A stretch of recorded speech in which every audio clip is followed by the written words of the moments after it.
ఆయన చిత్రాలు జీవకళ్లతో ఉట్టిపడతాయి. చూపరుల హృదయాలను ఇట్టే కట్టిపడేస్తాయి. ఋతురాగాల మధ్య ప్రకృతి సొయగాలెన్నో ఆయన కుంచె నుంచి జాలువారతాయి. దేశ సంస్కృతి సంప్రదాయాలకు అద్దం పడతాయి. సమాజంలోని వాస్తవిక స్త్రీ పాత్రలకు ప్రాణం పోస్తాయి. దేశ విదేశాల్లో ఆయన కళాఖండాలు ప్రశంసలు పొందాయి. సృజనకు పట్టుదల తోడై ఎంచుకున్న రంగంలో రాణిస్తోన్న మహా చిత్రకళాకారుడాయన. గుండె క్యాన్వాస్పై రంగుల దృశ్యాలకు ప్రాణం పోసిన సృజనశీలి ఆయన. 5 దశాబ్దాలకు పైగా తన కళా ప్రస్థానాన్ని కొనసాగిస్తూ శిల్పకళ, చిత్రకళల్లో ఎందరో యువ కళాకారులకు స్ఫూర్తి అయిన కళాశిల్పి ఆయనే పద్మభూషణ్ జతిన్ దాస్.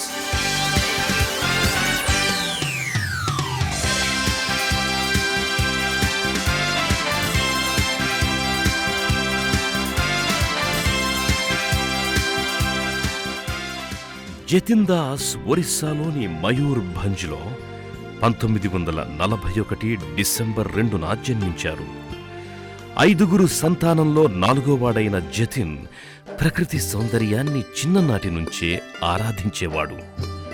తన తోబుట్టువులు సరదాగా గీసే చిత్రాలను ఎంతో ఆసక్తిగా గమనించేవాడు.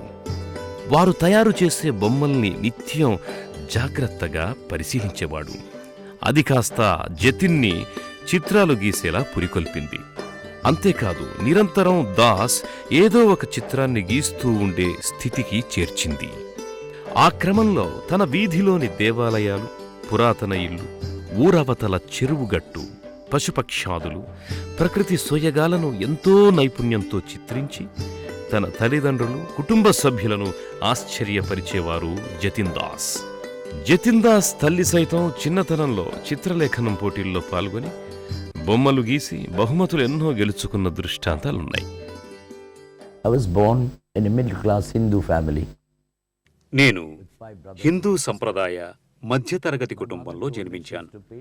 మేము 5గురం సంతానం. మా అమ్మ ఓ గొప్ప చిత్రకళాకారిణి. ఆమె చిత్రాలకు ఆమె బహుమతులు సైతం గెలుచుకుంది. మా ఊరు మయూర్భంజ్. అక్కడ నది, దేవాలయం, అడవులు, ప్రకృతి ఎంతో రమ్యంగా ఉండేవి. నా చిన్నతనంలో అది నేను గమనించలేదు. నేను యువకునిగా వాటి ప్రాముఖ్యతను గమనించలేదు. ముఖ్యంగా చిత్రకళాకారునిగా ఆ దృశ్యాలు నాలో ప్రేరణ కల్పించాయి అంటాను. పువ్వు పుట్టగానే పరిమళించును అన్న చందాన జతిన్ అనేక చిత్రాలు గీసి తన గురువుల ప్రశంసలకు పాత్రులయ్యారు. తండ్రి ప్రోత్సాహంతో చిత్రకళలోని మెలకువలను అభ్యసించడానికి అప్పటి బొంబాయి నగరానికి చేరుకున్నారు. అక్కడ బ్రిటిష్ వారు స్థాపించిన ప్రఖ్యాత జేజే స్కూల్ ఆఫ్ ఆర్ట్స్లో చేరాడు. ఆ కళాశాలలో అనేక మంది వివిధ కళల్లో శిక్షణ పొందుతోన్న తీరు జతిన్ని బాగా ఆకట్టుకుంది. తనలోని కళాతృష్ణని తీర్చే సరైన కేంద్రం అదే అని నిర్ధారించుకున్నారు. అప్పటి నుంచి ఏకాగ్రత పాటిస్తూ చిత్రకళకు సంబంధించిన పరిజ్ఞానాన్ని అవపోసన పట్టారు. Sir J.J. School of Art is one of the very first art college set up by the British. Sir JJ school of arts ఒక గొప్ప కళల విద్యా కేంద్రం. Designed as an art school with 40 feet skylight, with Burmatic flooring. And in my time, my professors were great artists. And there was a అక్కడ చిత్రకళ, శిల్పకళ, రేఖా చిత్రాలు, హస్తకళ, ఇతర అంశాల్లోనూ బోధించే విభాగాలు ఉండేవి. నేను ఆ కళాశాల విద్యార్థినైనందుకు గర్విస్తున్నాను. అక్కడ నేనెంతో నేర్చుకున్నాను. So that was another extraordinary experience I had. ఓవైపు డిగ్రీ చదువుతూ శ్రద్ధగా పాఠాలు వింటూ, మరోవైపు చిత్రలేఖనంలో మెలకువలు ఎన్నో నేర్చుకుని చిత్రకళలోని మాధుర్యాన్ని ఆస్వాదించాడు. ఖాళీగా ఉన్న సమయంలో బొంబాయి నగరంలోని అనేక చారిత్రక కట్టడాలను, అరేబియా సముద్ర అందాలను తన చిత్రాలుగా గీసేవాడు. అది గమనించిన జేజే ఆర్ట్స్ అధ్యాపకులు, సహ విద్యార్థులు జతిన్ సృజనాత్మకతను ఎన్నో సందర్భాల్లో ప్రశంసించారు. తను గీసిన ఎన్నో చిత్రాలను 10 మందికి తెలిసేలా జతిన్ దాస్ పలుమార్లు బొంబాయిలో చిత్ర ప్రదర్శన ఏర్పాటు చేశాడు. స్వతహాగా వ్యాపార వ్యవహారాలు, బాలీవుడ్ సినిమాలపై మక్కువ ఉన్న ఆ నగరంలో కళాకారులకు సరైన ఆదరణ లభించదు అన్న సంగతిని త్వరితంగానే తెలుసుకున్నాడు జతిన్. ఆ సమయంలో కళలకు, కళాకారులకు గౌరవం లభిస్తోన్న ఢిల్లీ వెళ్లాలని నిర్ణయించుకున్నారు. వెంటనే తన మకాంని ఢిల్లీకి మార్చారు. I've seen Delhi as a little town. There are few cars, now billions of cars. Bombay నగరంలో 10 ఏళ్లు ఉండి 1968లో ఢిల్లీ వచ్చాను. ఇప్పటికి 40 ఏళ్లు పూర్తయింది. అప్పట్లో కేవలం 2-3 చిత్రశాలలు ఉండేవి. ప్రస్తుతం 300 వరకు శిల్పకళలు, చిత్రకళా కేంద్రాలు ఉన్నాయి. ఆ రోజుల్లో 10 ఏళ్లకో కళాకారుడు కనపడేవాడు. ఈ రోజుల్లో ప్రతిదినం 500 మంది కళాకారులు పుట్టుకొస్తున్నారు. కుంచె కూడా పట్టుకోవటం తెలియని వాడు కళాకారుణ్ణి అని చెప్పుకోవటం చాలా బాధగా ఉంది.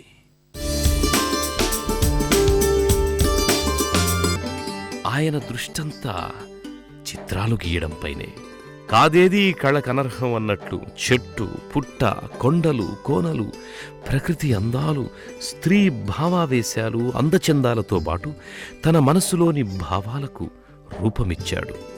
ఎన్నోసార్లు తన చిత్రాలకు నేపథ్యంగా ఒరిస్సా రాష్ట్రంలోని గిరిజన ప్రాంతాలు, గిరిజనుల ఆహార్యం, సంస్కృతి, సంప్రదాయాలు, జీవన విధానాలను ఎంచుకున్నాడు. అలా ప్రత్యేకంగా తానెంచుకున్న అనేక అంశాలను చిత్రకథాంశాలుగా చేసుకుని వాటికి చిత్రరూపాన్నిచ్చి విమర్శకుల ప్రశంసలు పొందారు. సమకాలీన సమాజంలో వ్యక్తుల జీవితాల్లోని దుఃఖం, ప్రేమ, బాధ, సంతోషం, కోపం, హాస్యం ఇలా నవరసాలు ఒలికించే పాత్ర చిత్రణ గావించారు. ముఖ్యంగా మహిళల భావాలకు అద్దం పట్టే రీతిలో వివిధ సంస్కృతులకు సంబంధించి మహిళల నడవడి, కట్టుబొట్టు, ఆచార వ్యవహారాలకు తైలవర్ణ చిత్రాల్లో ప్రాణం పోశారు. జతిన్ దాస్ అనేక సందర్భాల్లో స్త్రీలను అర్ధనగ్నంగా, శృంగార నాయకిలుగా నీటి రంగులు మేళవించి చిత్రించిన ఎన్నో చిత్రాలు చిత్రకళాభిమానులను మంత్రముగ్ధుల్ని చేశాయి. అయితే కొన్ని సందర్భాల్లో ఆయన చిత్రాలు మేధావుల విమర్శలకు నోచుకున్నాయి. కళను కళగానే చూడాలి తప్ప భావ వ్యక్తీకరణను అడ్డుకోరాదు అన్నారు జతిన్ దాస్. గతంలో విమర్శలకు గురైన ఎందరో ప్రముఖ కళాకారులకు మద్దతు ప్రకటించారు. స్వేచ్ఛా స్వాతంత్ర్యాలు కళాకారునికి ఎంతో అవసరమని భావించారు. హద్దులు దాటని పరిమితిలోనే కళలను ఆవిష్కరించడం కళాకారులకు తెలుసని జతిన్ దాస్ వేదికలపై పలుమార్లు నొక్కి చెప్పారు. దేశంలోని పలు రాష్ట్రాల్లో పర్యటిస్తూ ఆయా ప్రాంతాల్లోని విశిష్టతను తెలియజేసేలా తన కుంచెతో రంగుల హరివిల్లులను ఆవిష్కరించారు. It's been very long. When you look back, there's so many events, so many experiences. నా జీవితంలో ఎన్నో అనుభవాలను చవిచూశాను. నాకిప్పుడు 71 సంవత్సరాలు. ఒక కళాకారునిగా నేనింకా ఎంతో నేర్చుకోవాలి. చిత్రకళాకారునికైనా, శిల్పకళాకారునికైనా ఒక జీవితం సరిపోదు అంటాను. ప్రకృతిలోని సహజ సుందర దృశ్యాలు, ఇతివృత్తాలు, సమాజంలోని వివిధ అంశాలకు అద్దం పట్టే దృశ్యాలు, బొమ్మలు, ఇలా ఎన్ని చిత్రాలు గీసినా, బొమ్మలు రూపొందించినా, అందమైన శిల్పాలను నిర్మించినా ఇంకా ఏవో చేయవలసినవి మిగిలే ఉంటాయి. ఒక కవికైనా, చిత్రకళాకారునికైనా, సంగీతకారునికైనా తను ఎంచుకున్న మార్గంలో నడవటానికి, అందులో సంతృప్తిని పొందటానికి శ్రద్ధగానే పనిచేస్తాడని చెప్పగలను. ప్రముఖ నగరాల్లో జతిన్ ఏర్పాటు చేసిన ఎన్నో చిత్రకళా ప్రదర్శనలు కళాభిమానులకు కన్నుల పండుగ చేశాయి. ఇది జతిన్ దాస్ చిత్రకళా ప్రస్థానాన్ని దశదిశలా వ్యాపించేలా చేసింది. ఇదిలా ఉంటే ఆయన రూపొందించిన మ్యూరల్స్ ప్రత్యేకంగా ఉండి జతిన్ నైపుణ్యాన్ని సాక్షాత్కరింపచేశాయి. బొంబాయిలో 1963, 1965 రెండేళ్లలో జింఖానా సిమెంట్ మ్యూరల్, బిర్లా క్రీడా కేంద్ర mural, Dena bank mosaic murals జతిన్లోని నైపుణ్యాన్ని వెలికితీశాయి. 1996లో భిలాయ్ ఉక్కు కర్మాగారం ప్రధాన ద్వారం ముందు ఉక్కుతో నిర్మించిన మ్యూరల్ ఆయన నిర్మించిన మ్యూరల్స్ అన్నింటిలోకెల్లా పెద్దది. ఇది అప్పట్లో దేశవ్యాప్తంగా ఎంతో ప్రాచుర్యం పొందింది. చిత్రకళ, శిల్పకళలే కాకుండా హస్తకళపై సైతం ఎంతో మక్కువ పెంచుకున్న జతిన్ దాస్ లోహాలు, కర్రలు, గోడలు, రాళ్లపైన ఎన్నో బొమ్మలు గీసి ఎంతో ప్రావీణ్యం సంపాదించారు. పెయింటింగ్స్ ప్రదర్శనల్లో భాగంగా దేశంలోని మారుమూల ప్రాంతాల్లో హస్తకళల్ని ఏర్పాటు చేసి స్థానికంగా ఉన్న కళాకారులను అలరించారు. అంతేకాదు, కళాభిరుచి ఉన్న ఔత్సాహికులను చేరదీసి హస్తకళాకారులకు స్వల్పకాలిక శిక్షణను ఇచ్చి ప్రోత్సహించారు. I have built up a large collection of handicraft, ritual objects and loom. నేను చిత్రకళలతో పాటు అనేక కళలకు సంబంధించిన అంశాలపై దృష్టి పెట్టాను. ఈ ప్రపంచంలో కళాత్మకంగా కనిపించిన ప్రతి దాన్ని సేకరించి నా ప్రదర్శనశాలలో జాగ్రత్తపరిచాను. ఆఫ్రికా, యూరప్, చైనా, జపాన్ ఇంకా ఇతర దేశాల్లోని ఎన్నో పురాతన కళాఖండాలను భువనేశ్వర్లోని జేడీసీఏలో భద్రపరిచాను.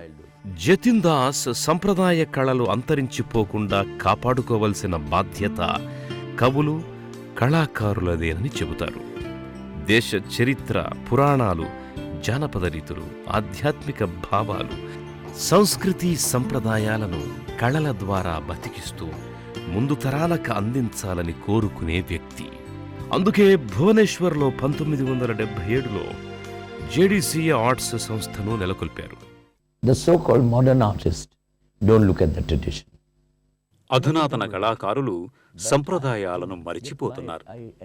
నేను సమకాలీన కళాకారుణ్ణి. నేను సంస్కృతి సంప్రదాయాలను గౌరవిస్తాను. వాటి నుండి ఎంతో స్ఫూర్తి పొందుతాను. నా చిత్రాల్లో సంప్రదాయానికి పెద్దపీట వేస్తాను.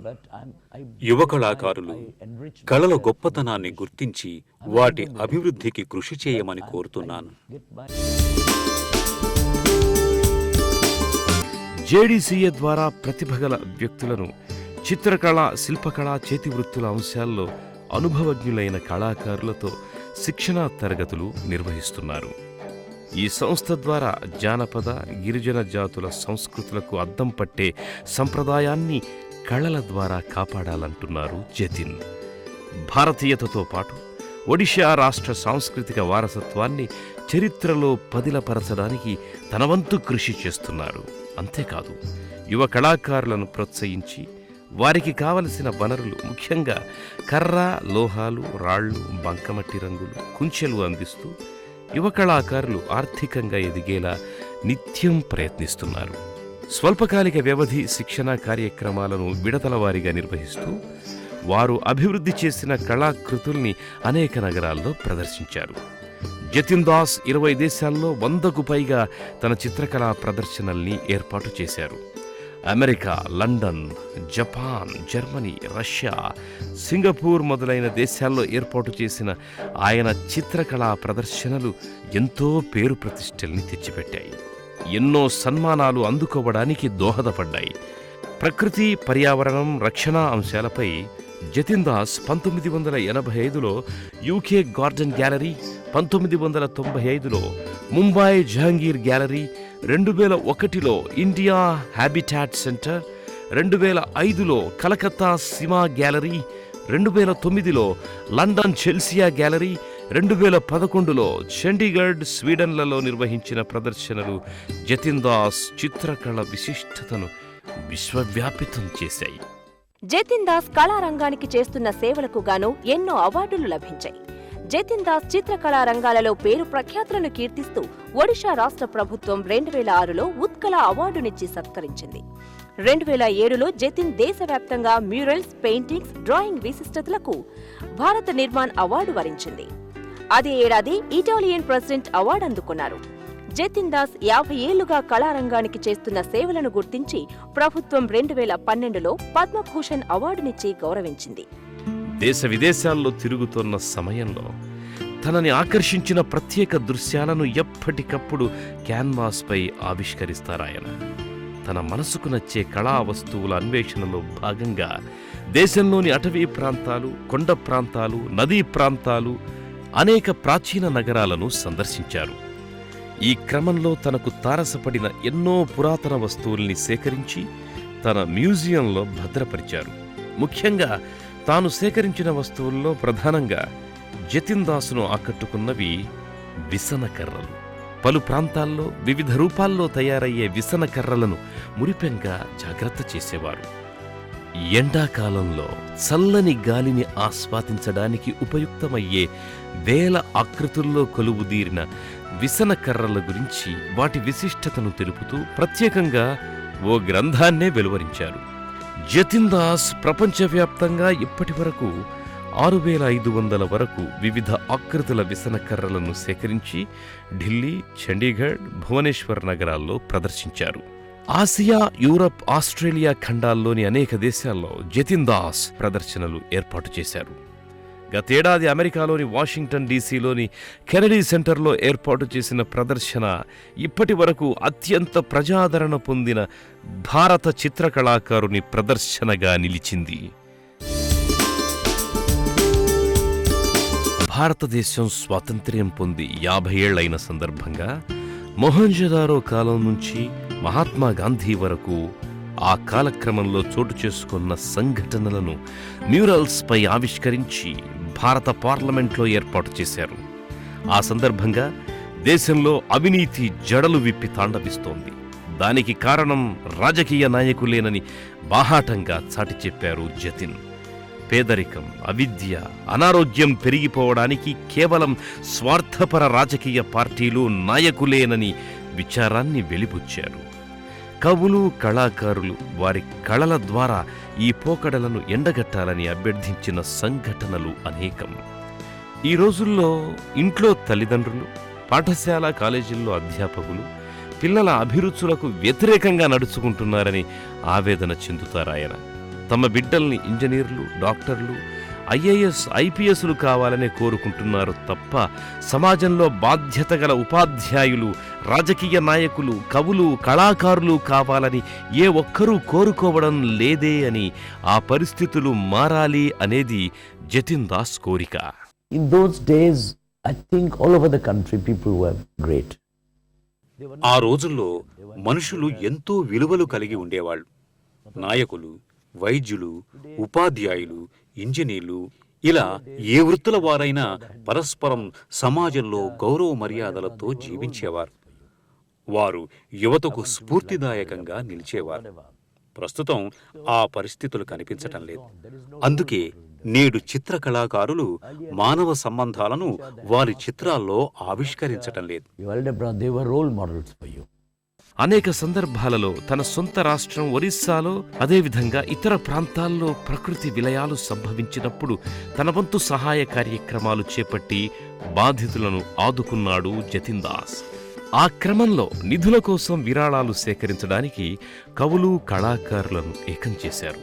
సొంతంగా జాతీయ, అంతర్జాతీయ స్థాయిలో తన చిత్రకళా ప్రదర్శనలు ఏర్పాటు చేసి వందలాదిగా తన పెయింటింగ్లను విక్రయించి మరీ సహాయ కార్యక్రమాలు చేపట్టారాయన. ఆ సందర్భంలోనూ ఒక కళాకారుడిగా తన హృదయ స్పందనలకు చిత్ర రూపాన్నిచ్చాడు. ఎన్నో హృదయ విదారక దృశ్యాలను కళ్లకు కట్టినట్లు ఆవిష్కరించి పాషాణ హృదయాలు కరిగేలా తన వంతు కర్తవ్యాన్ని నిర్వర్తించారు. అంతేకాదు, బాలీవుడ్ నటి అయిన తన కూతురు నందితా దాస్ సహాయంతో ముంబై, చెన్నై, కోల్కతా లాంటి నగరాల్లో పర్యటించి విరాళాలు సేకరించారు. ఓ అనుభవజ్ఞుడైన కళాకారుడిగా తన అనుభవాలను రంగరించి యువ కళాకారులకు బోధించాలని కోల్కతా, ఢిల్లీ, భువనేశ్వర్ విశ్వవిద్యాలయాల్లో లలిత కళల విభాగాల్లో అధ్యాపకుడిగా పనిచేశారు. అమెరికా విశ్వవిద్యాలయంలో సైతం శిల్పకళ, చిత్రకళాంశాల్లో గెస్ట్ లెక్చరర్గా తన జీవిత అనుభవ సారాన్ని బోధిస్తున్నారు. ఇప్పటికీ 74 ఏళ్ల వయస్సులో అలుపెరగని చిత్రకళా యోధునిగా, నిత్యకళా పరిశోధకుడిగా తన చిత్రకళ, హస్తకళ, శిల్పకళా ప్రస్థానాన్ని కొనసాగిస్తూనే ఉన్నారు. జాతీయ, అంతర్జాతీయ స్థాయిలో అనేక కళా కేంద్రాలకు సలహాదారుగా కొనసాగుతున్నారు. ఎన్నో చిత్రకళా పోటీల్లో న్యాయ నిర్ణేతగా వ్యవహరించారు. ఆయన 50 ఏళ్ల చిత్రకళా ప్రస్థానం ఎందరో యువ కళాకారులకు ఆదర్శం. గ్రామీణ హస్త కళాకారులు, వృత్తి కళాకారులకు స్ఫూర్తి మంత్రం. ఆయన రంగుల జీవన చిత్రం భవిష్యత్ తరాల కళాకారులకు మార్గదర్శనం.